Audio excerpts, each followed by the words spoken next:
Bom dia novamente. Nós vamos continuar aqui com o nosso estudo bíblico e agora eu gostaria de tocar num aspecto que é os elementos doutrinários importantes dentro do contexto da teologia bíblica.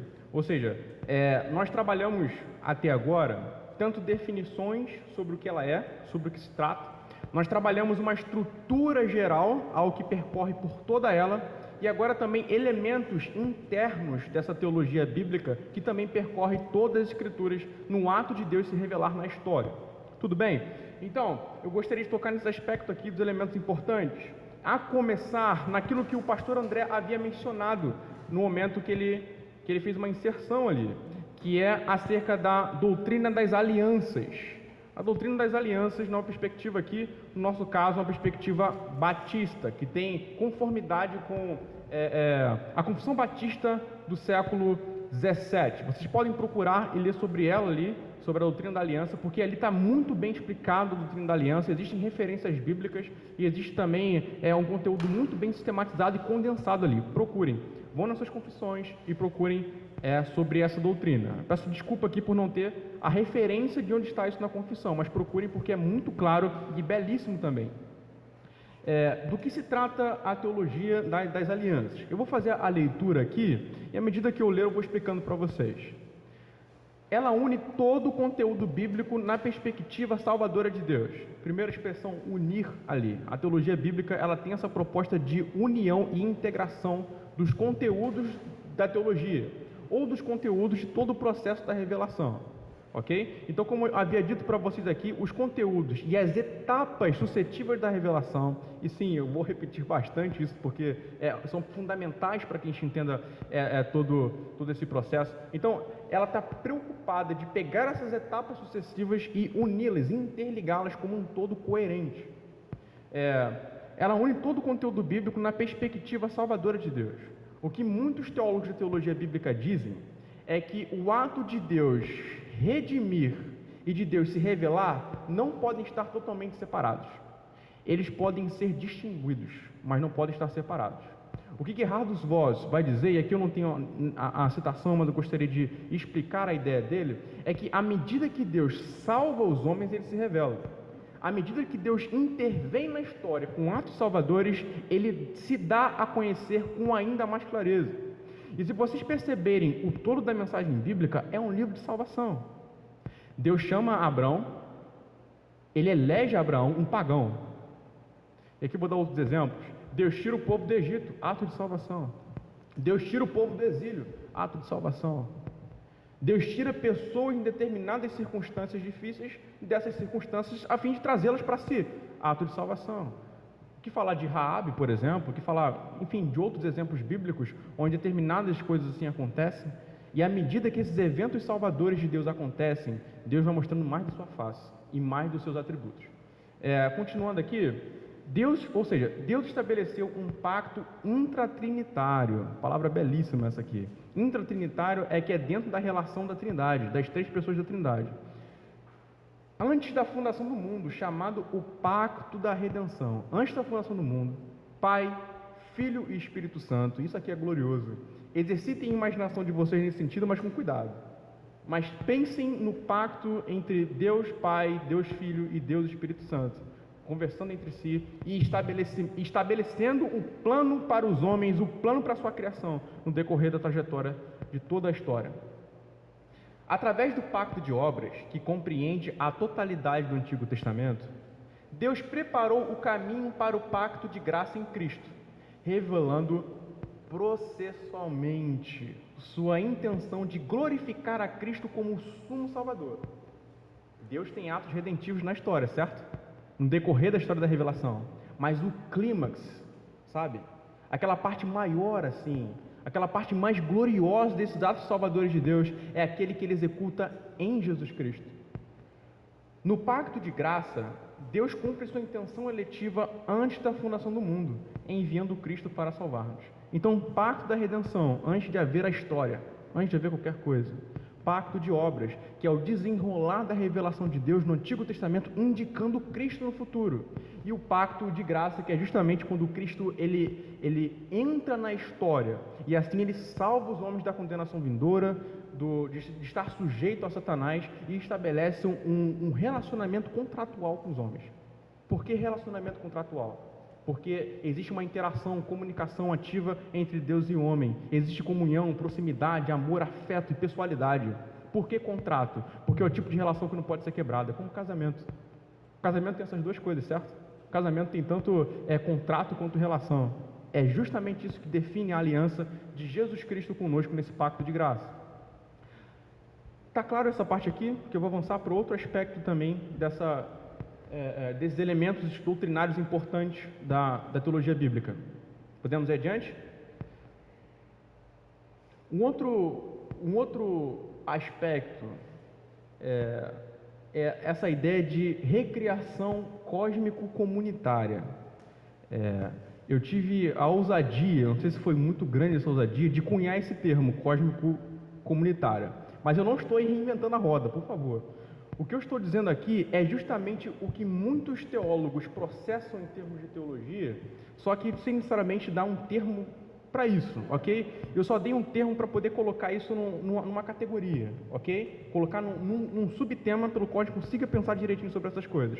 Pode ser? Eu vou fazer a leitura aqui e a gente vai entendendo bem a coisa. Essa ideia diz respeito ao plano de Deus manifesto após a queda, de restaurar a sua criação e de reunir um povo para si. Deus está sempre declarando a sua intenção de restaurar o mundo criado e de ter um povo que se reúna para celebrá-lo. Eu coloquei duas passagens ali de Isaías que vocês podem observar depois, tudo bem? Mas só que a ideia é o seguinte: Deus está deixando sempre claro, no decorrer da revelação, a sua intenção de restaurar a criação. É nítido que a partir de Gênesis 3 existe uma maldição sobre toda a criação, sobre todo o universo, mas Deus quer reverter esse efeito do pecado. E Ele faz isso de fato em Cristo, e no final de todas as coisas isso vai ficar ainda mais evidente. Mas não apenas isso, Deus em todo o tempo na Bíblia está reunindo um povo para si. Deus está chamando um homem, que é a sua descendência, para fazer um povo para si. E agora, em Cristo, Deus reúne a igreja para ser o povo que o celebra, e o povo que o adora, e o povo que o proclama. Como está lá em 1 Pedro capítulo 2, verso 9, que o nosso pastor pregou há um tempo atrás, o povo que proclama as virtudes daquele que te chamou das trevas. Então, esses são os aspectos de elementos doutrinários importantes dentro do contexto da teologia bíblica. Eu não sei se tem mais um ali, tem mais um? Ah, tá, mas isso aí é outro ponto. Esse final aqui agora, que é o nosso último ponto, eu vou tentar trabalhá-lo de forma mais prática com vocês, tudo bem? Eu vou dar um texto bíblico e a ideia é que a gente aplique aquele esquema ali ao texto bíblico. Nós vamos fazer isso juntos. Então, eu vou precisar aí da interação e da atenção de vocês quanto a essas coisas. Ali tem um esquema que está organizado nessa pirâmide aí, de um processo de interpretação bíblica. Então, você tem ali no topo da pirâmide, que seria o processo inicial, a perícope, como a nossa irmã Tamires costuma usar essa terminologia que ela nos ensinou. O que seria a perícope? É o recorte de texto do qual nós nos estamos nos aproximando para a consideração interpretativa. O recorte de texto que nós estamos nos aproximando para considerar e entendê-lo. O contexto próximo. O texto bíblico não é um texto isolado, portanto o caixinha da promessa não funciona. Um texto bíblico não pode ser corretamente entendido se você pegar uma caixinha da promessa e então tentar usar aquilo para si. Pelo contrário, o texto bíblico ele tem um contexto que está em torno a ele. Geralmente pode ser capítulos anteriores ou capítulos posteriores também do contexto da passagem. Após isso, o livro da perícope, ou seja, que seria o livro do qual aquele recorte de texto no qual nós estamos lendo está inserido. Nós precisamos entender o que seria a perícope à luz do seu livro também, porque existe todo o autor daquele livro, exemplo, o Evangelho de Mateus, ele tinha uma intenção desde o começo, e ele não escreveu algo totalmente desconexo, pelo contrário, ele escreveu algo que tem uma progressão lógica naquilo que ele fez. Portanto, um trecho bíblico não pode ser entendido fora de todo o livro. Para dar um exemplo aqui, sempre quando a gente vai pregar num texto, sabe qual seria apropriado a gente fazer? A gente lê o livro inteirinho. Se a gente tiver sem tempo para ler o livro inteirinho, a gente vai naquelas bíblias de estudo e vê quais são os temas teológicos, qual é a ocasião, o contexto histórico, esse tipo de coisa, algo que dê uma estrutura geral para o entendimento daquele livro. Mas a gente não pode interpretar um texto bíblico isolado da ideia geral dele. Nós precisamos ler o livro todo, entender o livro todo. Eu lembrei de uma coisa aqui, mas ali na base da coisa, na estrutura da coisa, você tem a teologia bíblica observando o texto à luz do contexto geral da Bíblia. Essa seria tá ali por último, justamente para significar o que seria uma base, uma estrutura basilar para a coisa. Gente, perdoe, eu lembrei de um fato aqui que eu acho que algumas pessoas lembram também, entendeu? Ó, o Vitor sinalizando ali, o Igor, alguns irmãos sinalizando, mas é uma brincadeira interna aqui. Então vamos lá, ali na base da pirâmide tem o que seria toda a estrutura da teologia bíblica, tudo aquilo que a gente tratou até agora, desde a estrutura de criação, que é de redenção, desde o entendimento das alianças, desde o entendimento do desenrolar do processo da revelação e da concepção de reino, todas essas coisas que nós entendemos como componentes fundamentais para uma teologia bíblica. Ou seja, quando nós temos, e que é justamente a mensagem geral de toda a Bíblia não tem apenas uma mensagem nas partes específicas delas, ela tem uma mensagem no todo. A Bíblia é uma mensagem. A Bíblia é uma mensagem. Então, recitando aqui o que seria o processo: perícope, trecho, contexto próximo, capítulos que estão em torno deles, depois o livro da perícope e, por último, o que seria a consideração do texto dentro do seu contexto maior assim e mais amplo. Abram suas Bíblias em Mateus capítulo 28. Mateus capítulo 28, do versículo 28 até o final do capítulo. Diz o seguinte o trecho: Jesus, aproximando-se, falou-lhes dizendo: toda autoridade me foi dada no céu e na terra. Portanto, vão e façam discípulos de todas as nações, batizando-os em nome do Pai, do Filho e do Espírito Santo, ensinando-os a guardar todas as coisas que tenho ordenado a vocês. E eis que estou convosco todos os dias, até a consumação dos séculos. Essa, portanto, é a perícope. Qual seria o contexto próximo desse trecho bíblico aqui? Jesus havia ressuscitado dos mortos, encontrou-se com seus discípulos, e então está dando ordens para que eles o cumpram, para que eles venham cumprir essas ordens. Ele está dando o que seria o fundamento para a missão cristã que eles deveriam seguir daí em diante. Tudo bem? Então esse é o contexto próximo da coisa. Jesus havia ressuscitado e estava dando os seus últimos mandamentos aos seus discípulos. Vamos lá então, vamos avançar. Por enquanto a gente tem a ideia de Jesus recém-ressuscitado dando os últimos mandamentos aos discípulos.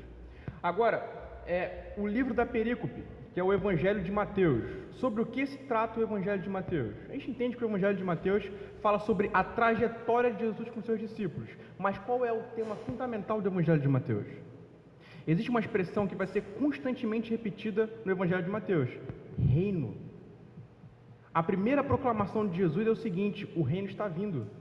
Os ensinos de Jesus sempre contêm a ideia de reino. As parábolas de Jesus no Evangelho de Mateus sempre contêm um elemento reino. As 3 medidas de farinha, o reino de Deus é semelhante a um homem que encontrou uma pérola de grande valor, ou então que encontrou um tesouro escondido no campo. O reino de Deus, o reino de Deus, o reino de Deus. O sermão da montanha é um sermão que expressa os cidadãos do reino. Constantemente Jesus vai expressar da seguinte forma a situação: bem-aventurados, pontinho, pontinho, reino. Ou seja, o que Mateus está querendo passar em todo esse evangelho? Que Jesus é o reino esperado que está vindo. Agora, como isso contribui para a interpretação dessa passagem? O que Jesus fala aqui no final desse capítulo? Toda autoridade. Autoridade pressupõe domínio, domínio pressupõe reino. Então perceba como esse trecho está, como Mateus conduz o livro ao seu desfecho, onde Jesus não apenas está aqui proclamando a sua mensagem do reino, mas ele está reivindicando o reino. Esse é o desfecho do livro. Então, Mateus nos conduziu mostrando que a mensagem de Jesus era o reino, que os cidadãos do reino eram assim, que o que caracterizava certos elementos do reino era daquela forma. Mas agora ele tem um desfecho dizendo o seguinte: está na minha mão o reino, está aqui, olha, é da minha posse, o Pai me deu a autoridade sobre tudo. Beleza. Agora vamos para o contexto da teologia bíblica, da seguinte forma, e aqui eu vou colocar alguns elementos que a gente trabalhou. De que forma essa passagem se encaixa dentro do contexto de aliança? Vocês conseguem perceber alguma coisa acerca da aliança aqui? Perceba todas as alianças que Deus fez no decorrer do Antigo Testamento. Quais eram os elementos que existem nessas alianças que se repetem aqui? Vocês percebem algum? Qual? Alguém?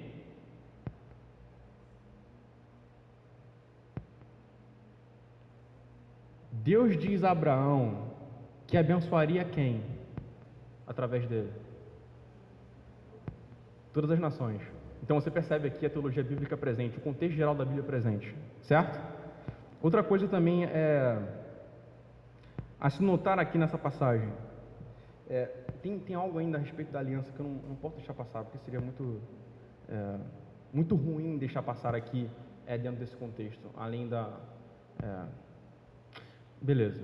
A nação de Israel seria entendido no Antigo Testamento como uma espécie de foco central das atividades divinas para onde as nações se atrairiam, ok?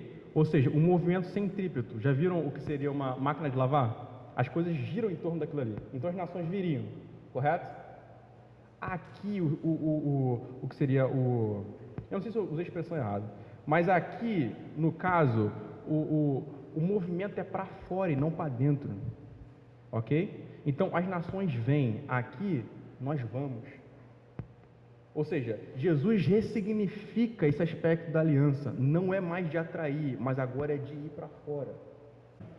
Vocês conseguiram perceber as dinâmicas aqui quádruplas do que seria a interpretação do texto bíblico? Perícopes, contexto próximo, livro, teologia bíblica. Isso precisa estar em mente quando a gente se aproxima da palavra de Deus. Quando a gente vai dar um estudo bíblico, quando a gente vai dar uma pregação. Isso precisa ser termos bem definidos para a gente. Muito utilizado metodologicamente na teologia bíblica, que é comparação de textos bíblicos. Então, por exemplo, quando a gente compara textos bíblicos no Antigo Testamento, a gente vê o progresso da revelação. Existe um texto muito controverso em Samuel que diz o seguinte, que Deus incitou Davi para poder levantar o censo de Israel. Mais para frente, o livro de Crônicas vai dizer que Satanás fez isso, ao invés de ter sido Deus. Por que isso aconteceu? Eu lembro que eu entrei em crise de fé quase quando eu li esse troço, entendeu? Porque a Bíblia está entrando em choque consigo mesma. Não, é o progresso da revelação. Até aquele momento, o autor inspirado por Deus só entendia até aquilo ali, de que Deus conduzia todos os processos da vida, de fato conduz. Mas ele não conseguia conceber a ideia de um inimigo cósmico, Satanás, que se opunha ao povo de Deus e queria desfazer ou se opor aos planos de Deus para esse mundo. Entendeu? Então, em determinado momento, a revelação ela fica mais clara, ok? Ela fica mais profunda, mais abrangente, então ela consegue explicar melhor certos aspectos da realidade bíblica. Ficou claro? Então, eu vou fechar aqui essa aula, tudo bem? Mas, para fechar essa aula, eu gostaria de abrir com vocês em João capítulo 5, versículo 39. Vocês examinam as Escrituras, porque julgam ter nelas a vida eterna, e são elas mesmas que testificam de mim. No final das contas, o processo final da teologia bíblica é mostrar sobre como é tudo sobre Jesus, como Jesus é Senhor sobre tudo isso. Vocês percebem que todos os temas e estruturas abordadas sobre a teologia bíblica se cumprem em Jesus? Ele é o cabeça federal da aliança, que a gente tratou, que é importante como elemento da teologia bíblica. Ele é o rei que assume o reinado, que também é descrito em todos os aspectos da teologia bíblica. É ele que une em si mesmo, e perceba essa linguagem de unir em si mesmo constantemente na Escritura, todos os homens, para fazer nele um novo homem. Efésios capítulo 4 fala sobre isso. Efésios capítulo 2 fala sobre esse tipo de coisa. Ou seja, Jesus que faz em si mesmo a recriação cósmica comunitária. Jesus é o grande elemento redentivo e escatológico do esquema de criação, criação que é da redenção e consumação. E não apenas isso, João capítulo 1 vai dizer que Cristo é a origem de toda a criação. De todas as formas, as marcas de Cristo, da sua pessoa e ministério, estão impressas em todos os aspectos da teologia bíblica. Sem Jesus como o eixo central, como nosso objeto de conhecimento, a gente não vai conseguir entender todo esse assunto. E nem vai conseguir ser bons teólogos. Jesus é o nosso objeto de conhecimento. E entenda a expressão objeto. Nós vamos passar toda a eternidade sem conseguir chegar em tudo aquilo que Jesus representa, em toda a sua glória, grandeza e imensidão. Mas o bom e o grandioso disso é que Deus se revela, e se revela em Cristo, e nos mostra Jesus Cristo. Isso é glorioso, isso é glorioso.